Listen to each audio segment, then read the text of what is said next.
bingung. Waktu itu saya mulai telepon dari Garuda. Ada penerbangan yang jam 10. Nggak ada. Mereka bilang penerbangan yang jam 9 sekarang. Malah dimajukan jam 8. Setengah 7 dapat kabar lagi. Saya terima telepon dari Lion Air. Dia bilang begini, para penumpang kami yang kami hormati, karena penumpang, maka pesawat yang mestinya berangkat jam 9 dimajukan jadi jam 8. Habis. Saya telepon pendeta Saku, tolong kamu datang gantikan saya. Dia bilangin, aku mau datang khotbah tapi ada syaratnya. Apa syaratnya? Jangan ada tema Natalnya. Kapan lagi aku siapkan khotbahnya? Betul juga. Dalam keadaan galau seperti itu, mulai berdoa. Saya tahu hanya kamar mandi yang bisa saya tunggu. Saya pergi ke kamar mandi mulai berdoa, Tuhan, tolong saya. Saya telepon ke Philip Konoko lagi. Gimana seandainya saya berangkat besok? Mereka bilang tidak ada pesawat ke sini, Pak Pendeta. Karena cuma pesawat itu yang datang ke perusahaan kami. Kalau misalnya saya naik kapal laut dari Batam gimana? 13 jam Pak Pendeta, naik peri terus sampai ke sini. Waduh, gimana caranya? Habis berdoa di sana, mereka mulai. Saya khotbah, itulah khotbah Natal yang pertama yang paling singkat. Saya khotbah cuma 10 menit. Saya mulai dengan khotbah salah sendiri. Mengapa terlambat? Habis khotbah 10 menit mereka salam saya pulang. Saya lihat jam, sudah jam 8 kurang 5 menit. Itu artinya 5 menit lagi pesawat berangkat. Apa yang saya lakukan? Main konyol sambil berdoa. Sudahlah, tidur di bandara. Setidaknya dari sana pagi-pagi aku ke Batam, gimana caranya harus nyampe di Pulau Mata. Saya berangkat. Saya telepon istri saya, ajak anak-anak kita berdoa. Kenapa? Ini pesawatku ketinggalan. Waduh. Jadi gimana? Itu artinya aku harus bayar sendiri seluruh penerbangan saya sampai ke Mata. Dengan situasi begini, mereka mulai berdoa. Tahu yang terjadi Bapak Ibu? Saya nyampe di bandara 8:30. Itu artinya pesawat pasti sudah pergi. Ketika saya nyampe, siap-siap, saya jumpai ada orang di situ, lalu saya bilangin, kalau tiket besok hari yang paling cepat ke Batam jam berapa ya? Dia bilang ada jam 5 pagi. Pak, oh ya baik. Saya pesankan, tiba-tiba saya dengar pemberitahuan. Para penumpang pesawat Lion Air, kami minta maaf, penerbangan Anda terganggu. Silakan menunggu ambil kue, karena pesawat kita belum berangkat. Saya bilang itu lain yang mesti berangkat jam 8. Iya, cepat-cepat saya masuk ke dalam. Para penumpang marah, ada yang pukul kaca. Bor, gak benar ini Lion Air, gak benar. Dari mulai jam 6 kita nunggu di sini, gak benar. Saya datang ambil rotinya, saya duduk makan. Terima kasih Tuhan. Mereka tidak tahu, karena ada satu pendeta yang ditunggu. Pesawat itu belum berangkat. Saya coba tanya sama mereka, mengapa pesawat itu terlambat? Lalu mereka bilang, Pak Pendeta, cuaca di Jogja dari jam 6 tadi nggak bagus. Karena pesawat itu dari Jogja ke Medan langsung balik lagi ke Jakarta. Di Jogja dari jam 6 pagi tidak bagus cuaca Pak Pendeta. Makanya diundur keberangkatannya. Dan saya tahu Tuhan pun bisa mengatur cuaca. Yang setuju katakan amin. Salam sebelahnya bilang kalau Tuhan bisa mengatur cuaca, mestinya bisa mengatur kamu. Amin Bapak Ibu. Kita berikan tepuk tangan kemuliaan bagi Tuhan bersama-sama. Puji Tuhan. Coba next time. Ini kan? Belum connect ya?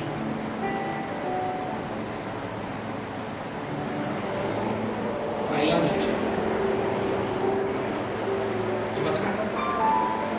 Bisa file bisa.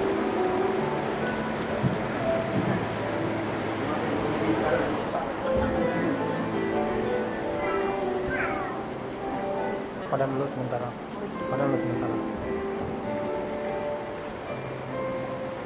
Baik, kembali bagi diri sendiri. Ya puji diri sendirilah saudara. Tuhan berikan aku istri yang cantik dan anak yang ganteng dan anak perempuan yang manis.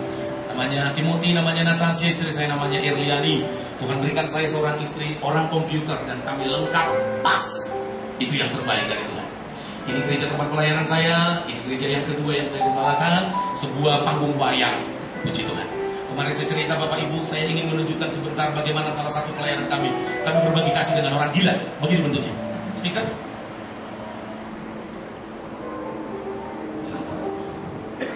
Yohanes kelupaan. Nes. Kalau hari ini gak berlaku prinsip orang Jawa, Nes. Biar lambat asal selamat. Yang berlaku prinsip orang Batak, cepat, tepat. Sudah Nes? Stick? Oke. Kami memberi makan orang-orang yang gila di Karutung. sudah 5 tahun. Dan kami sungguh diberkati Tuhan dengan pelayanan itu. Kami sangat bersyukur dengan itu. Ini orang gila yang pertama yang saya jumpai di depan sebuah bank. Saya kasih dia makan, saya jadi berdoa, dan dia memakannya dengan baik.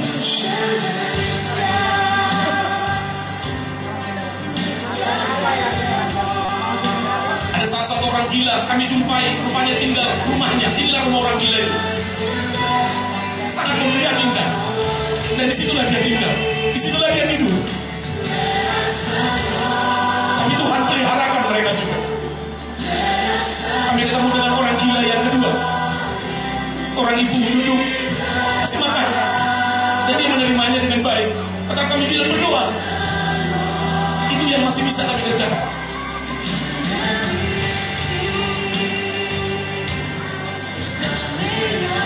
Ini orang gila yang paling bau di Tarutung. 50 meter sudah bau. Tapi biarpun dia bau, tetap dia butuh Kristus.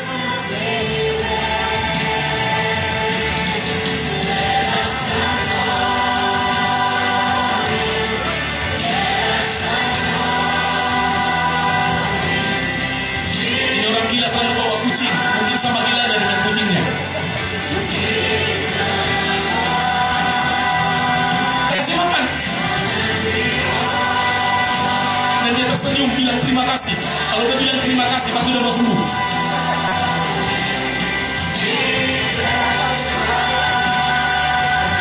Yang orang gila kalau kita dia bangun rumah dari lapak-lapak. Dia bangun sendiri rumahnya. Dia kumpulkan apa saja yang bisa jadi rumahnya. Ini orang gila yang kelima yang kami jumpai.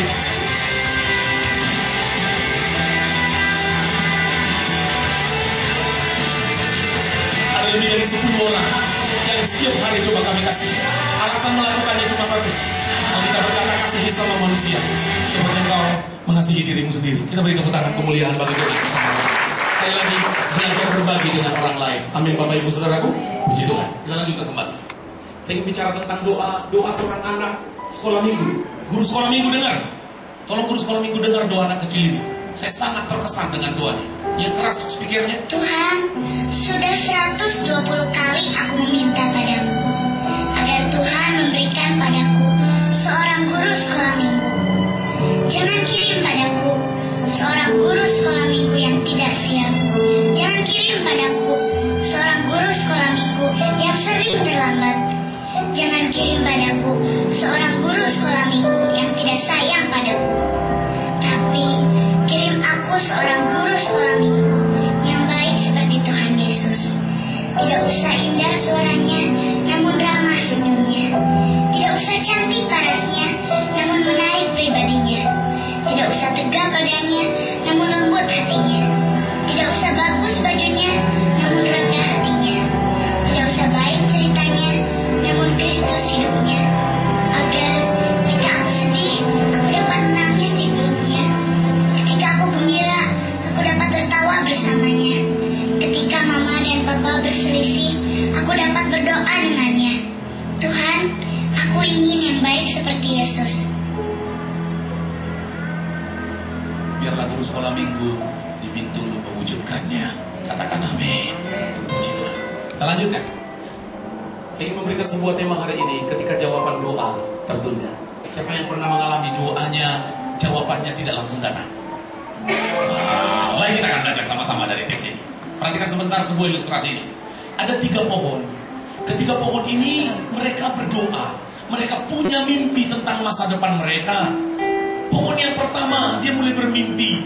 Dia mulai berdoa. Apa yang dia harapkan di depan? Dia berkata, nanti kalau aku ditebang, aku ingin jadi tempat perhiasan. Aku ingin barang yang berharga masuk sama aku. Aku ingin jadi tempat yang berharga. Boleh nggak pohon itu berdoa begitu? Ya boleh dong, punya mimpi besar boleh. Ternyata pohon yang kedua tidak mau ketinggalan. Dia bilang, aku punya doa, aku punya mimpi masa depan. Kalau nanti aku ditebang, aku ingin jadi kapal pesiar, raja-raja, orang terhormat naik sama aku. Wah, boleh doa begitu? Boleh. Lalu pohon yang ketiga dia mulai berdoa. Apa isi doanya? Dia bilang, nanti aku pingin aku jadi pohon yang tinggi. Semua mata manusia melihat sama aku. Aku pingin jadi pohon yang tinggi. Luar biasa. Apa yang terjadi? Waktu demi waktu berlalu. jawaban doa mereka terjadi. Apa jawaban doanya? Suatu hari ditebanglah pohon itu. Pak, pak, pak, bum, ji, sam, su. Ditebanglah pohon itu, patah. Dan ternyata pohon yang pertama hanya dibuat jadi tempat makanan ternak. Lalu dia bilang, mana Tuhan? Aku kan minta aku jadi tempat perhiasan. Kok aku jadi tempat makanan ternak? Mengapa doaku tidak seperti yang kuharapkan?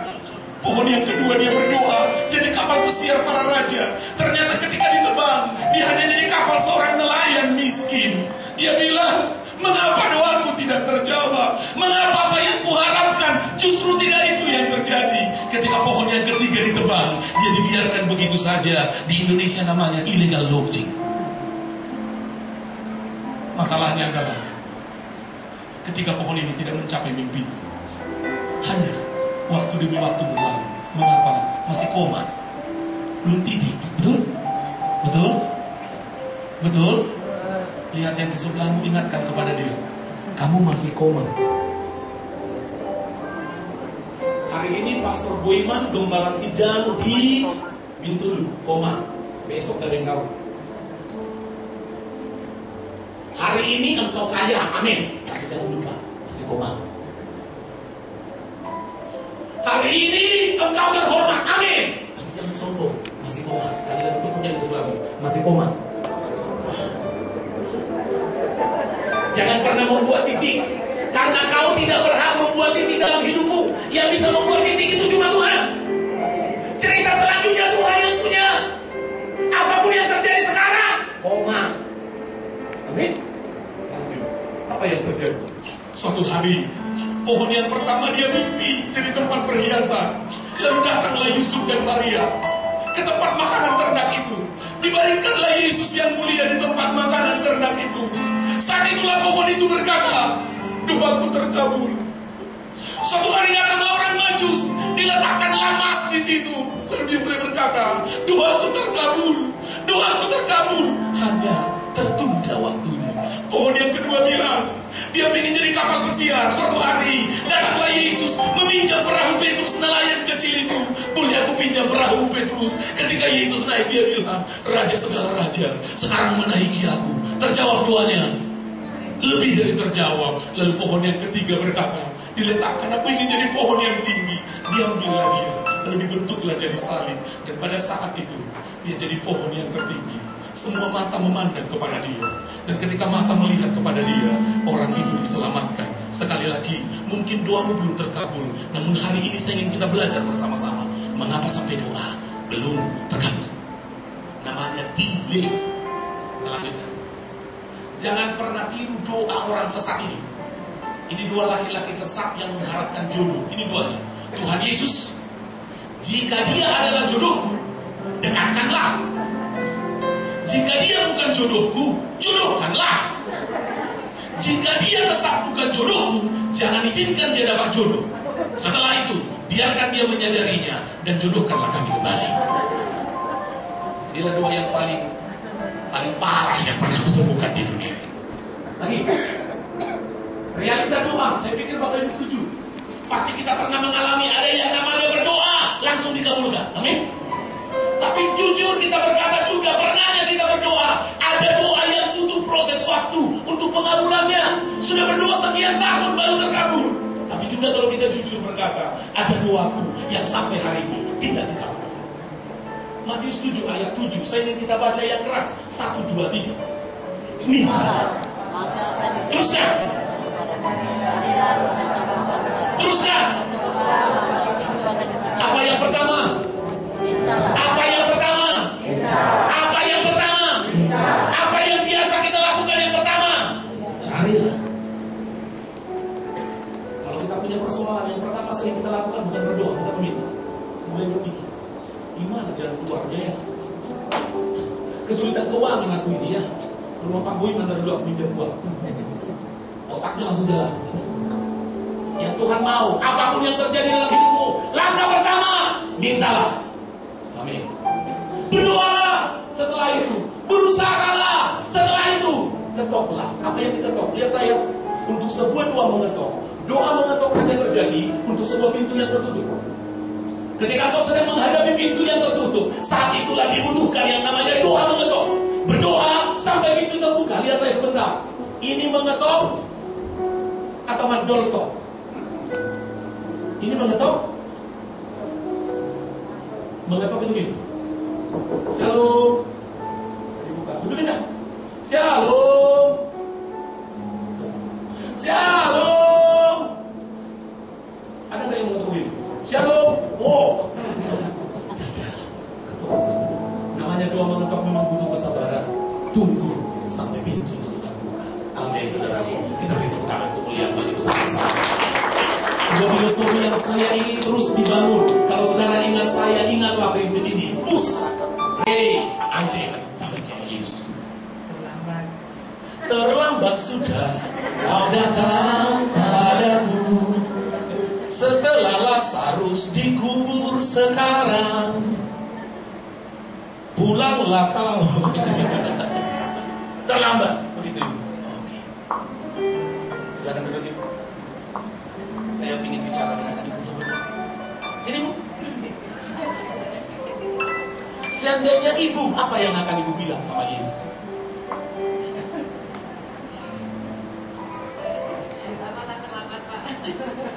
Sama-sama terlambat, Pak.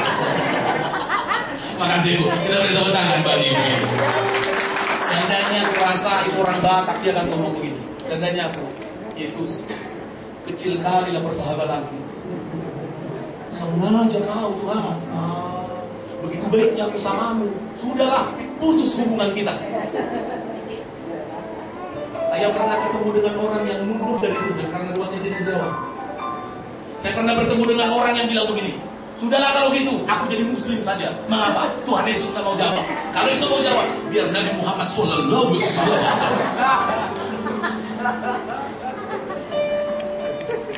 Pertanyaannya, mengapa begini? Mengapa Yesus sengaja menunda? Lalu kita baca sama-sama. Apa yang terjadi? Lalu Yesus berkata setelah itu, aku tahu bahwa kau selalu mendengarkan aku. Ini doa Yesus. Tetapi oleh karena orang banyak yang berdiri di sini mengelilingi aku, Tuhan, aku mengatakannya supaya mereka percaya bahwa Kau lah yang telah mengutus aku. Dan setelah berkata demikian, berserulah ia dengan suara keras, Lazarus, marilah keluar. Orang yang telah mati itu datang keluar, kaki dan tangannya masih terikat dengan kain kapan, dan mukanya tertutup dengan kain peluh. Kata Yesus kepada mereka, bukalah kain-kain itu dan biarkan dia pergi. Banyak di antara orang-orang Yahudi yang datang melawan Maria dan menyaksikan sendiri apa yang telah dibuat Yesus, percaya kepadanya. Kesimpulannya, Bapak Ibu, mengapa terlambat? Yang pertama, karena memang ada hal yang lebih besar yang mau dikerjakan. Kalau hanya sembuh biasa, tapi yang mau Tuhan kerjakan, bangkit dari antara